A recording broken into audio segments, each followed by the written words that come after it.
Wa alaikum salam. Ana. Baba. To alhamdulillah ka yi sadakar ko? Kwarai kuwa na yi sadaka. Tsakaninka da girman alkur'ani kai kaɗai ne a nan inda kake? Ni kaɗai ne amma yana tare mai yankan farce yana da mun yankan farce.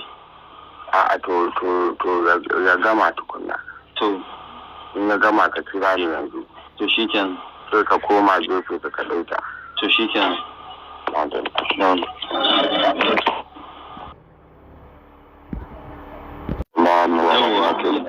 Baba. Baba. Ka samu matsuwa sun ka na samu nutsuwa ni kadai kwarai. To dama ka san ita rayuwa ta duniya al'ummar Annabi Muhammadu sallallahu alaihi wasallam muna da yawa. Haka ne. To alkhairi ne kai kuma alkhairi ya zo gare ka. Rana mahaifina ne ya bani umarni ya ce in kirawo ka da guda su.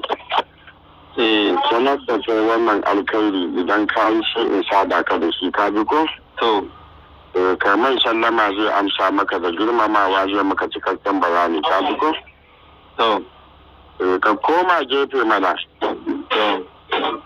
Ka fita daga inda mutane za su zo su same ka dana baka san arzikin da Allah ya kawo ma ba sanin makiyi na gaske sai Allah sanin masoyi na gaske sai Allah. Gaskiya ne. Ka ji ko? Ka koma gefe? Na koma gefe da yake na wurin shagona ne haka ana dan zuwa ni kadai na shagon. To koma gefe kai musu sallama. To. Assalamu alaikum. Assalamu alaikum. Wa alaikum salam wa rahmatullahi ta'ala wa barakatuh.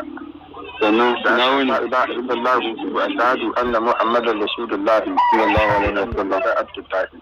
Sallallahu alaihi wasallam.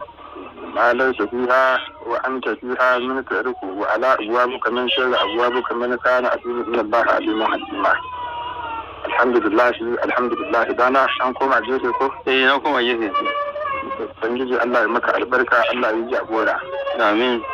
Ubangiji Allah ya daga darajar ka, ya kare ka sharrin makiya waɗanda ka sani da wanda baka sani ba albarkacin da su ke tare. Sallallahu alaihi wasallam. Amin. Yana kar ka kasance mai mamaki cikin rayuwa, domin Allah ya ce da ulul ahad ba la ta'azzab hukmullahi. Masu ta ilimi da hankali da zurfin tunani ba su mamaki da hukuncin Allah haka ne ko? Gaskiya ne wannan haka yake. Abinda zan sanar da kai ɗana abu ne na da adadin cikin rayuwarka. Allahu akbar. Ka san rayuwa ta duniya inda zaka girmama dan adam to wata ran baka san wa zaka girmama ba. Wannan haka yake. A cikin ku bil adama akwai bayan Allah da dama wanda Allah yake kishin su. Kwarai da gaske. Idan suka daga hannu suka roki Allah dukkanin damuwan wani sai kaga Allah ya ji wannan magana sakamakon kishi da yake da wannan bawan Allah haka ne ko? Gaskiya ne wannan haka yake kwarai. Hakika ɗana kai ɗana gari ne kuma kai masoyin manzon Allah ne. Sallallahu alaihi wasallam kwarai ko. Akwai wata rana kimanin shekara 2. Ka fito daga masallacin Juma'a a kofar wannan masallaci ka haɗu da wani tsoho mabaraci kan hanya yana bara. Allah sarki. Da mabaraci yana cewa ba zai bani sadaka saboda Allah, ba zai bani sadaka saboda manzon Allah. Sallallahu alaihi wasallam. In ya faɗi manzon Allah ta na har kawo shekaru baya ka ɗauki kaɗan daga cikin arzikin da Allah ya baka ka ba wannan dattijo sadaka. Kwarai. Wannan dattijo ya ce maka Allah ya karɓa, Allah ya kai haske kabarin magabata. Allah ji dan mahaifanka sai ka ce amin ka juya sai tafiya ka don Allah kana iya tuna wannan rana ko ga dattijan kana gane shi ko Allah ya saka manta. Gaskiya ba zan iya tuna ba wallahi ni na manta ma na ta sadaka wallahi. To ai kai dan Allah ne kai ba ma abun ka ba ta sani ba. Kwarai ko. Hakika sadakar da kai ita ce wanda Allah ya faɗa ya ta cikin sirri don ka sadaka da man ka abun ka ba ta sani ba shine cikakken sadaka.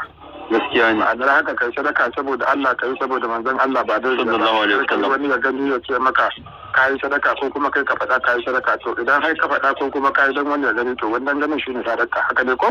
Kwarai da gaske haka ne. Kai kayi dan Allah ne kuma kayi dan manzon Allah. Ga shi za ka girba alkhairi sakamakon wannan sadaka da kai a cikin. Allah san ni wane ne badana ni ne wannan tsoho makaho da ka ba wannan sadaka.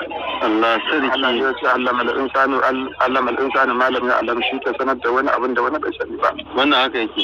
Duk ilimin ka duniya wallahi kai almajirin wani haka ne. Kwarai da gaske kwarai. Ba haka mutu ba za ka san wani abu ba.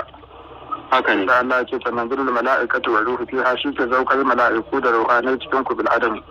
Gaskiya ne. Kan yi sahu da ku na sallah da abun hawa tare da ku kasuwanci tare da ku dana ba za ku gane wasu halitta ba ne sakamakon shiga irin ta fita bil adam. Gaskiya. Mu da kake magana da ni dana ba jinsi bane ko halitta irin naka.